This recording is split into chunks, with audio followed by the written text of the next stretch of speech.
Ni hao, ni xi huan chong pu zai ma? Okay, that's all Chinese words I know. And I will speak English for the rest of this video. I promise. If I say Chinese food, what comes into your mind? Or how about fast food? Okay now, if I say Chinese fast food, what comes into your mind right now? Chances are, you're thinking of Chowking, am I right? In this video, let's talk about the unknown story of the founder and the story of Chowking. This is Roberto Kuan, or let's just call him Robert throughout this video. He was born on August of 1948 here in Philippines. Both his parents are from China, making Robert a second-generation immigrant. It seemed like running a food business is really in their family DNA because his mom and her siblings run a restaurant in Santa Cruz, Manila. It's called Lingnam, one of the OG noodle houses since 1950, which to this day is still operational with a total of 34 branches nationwide. Robert graduated from University of the Philippines with a degree of business administration. His first employment was in Makati supermarket as a warehouse checker. This is where he learned firsthand how to operate a business. After 2 years of work experience, his dad encouraged him to take a master's degree, which he happily obliged and enrolled in Asian Institute of Management. Robert is determined to make his dad proud. Unfortunately, his dad won't be there to see him graduate because in just 6 months, he passed away. Right after graduation in 1975, he got another employment, this time as an assistant manager for Ever Emporium, but he didn't last a year. In just few months, he resigned so he could be the manager of the family-owned business. Equipped with business experience, Robert was able to improve and expand the noodle house in a span of 8 years. But here's the common problem with family-owned businesses, especially if you are a second-generation family, meaning you're dealing with cousins, not siblings. There are an internal politics going on. They wanted to remove Robert from managing Lingnam. So, what did he do? Robert sought advice from a regular friend. Just a regular friend named Henry C. I hope I have that kind of regular friend. Anyway, Henry C. told him to better resign and not wait to kick him out. And so he took the advice and he left Lingnam to his cousins. Throughout Robert's experience in working in Lingnam, he always dreamed of starting his own Chinese-style fast food. You know what's his first step? He called another regular friend named Tony Tancacteong. Damn, where can I find those regular friends?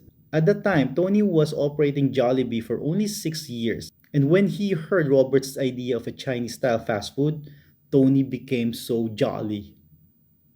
And so, boom! They concluded the 50-50 partnership in March of 1985.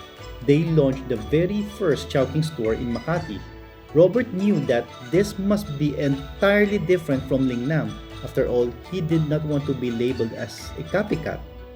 Thanks to Tony's fast food wisdom, the design and ambience really felt like a fast food environment. And they implemented a strict quality standard across all branches, making every dish consistent. Fast forward to 1989, Chowking started their franchising program, and on the same year, their first store opened outside Metro Manila. 2 years in 1991, they offered delivery, which was uncommon to most restaurants before the advent of food delivery apps. This delivery feature boosted their sales and reached their first million in annual sales. The following year, in 1992, Chowking started to penetrate the Visayas and Mindanao market.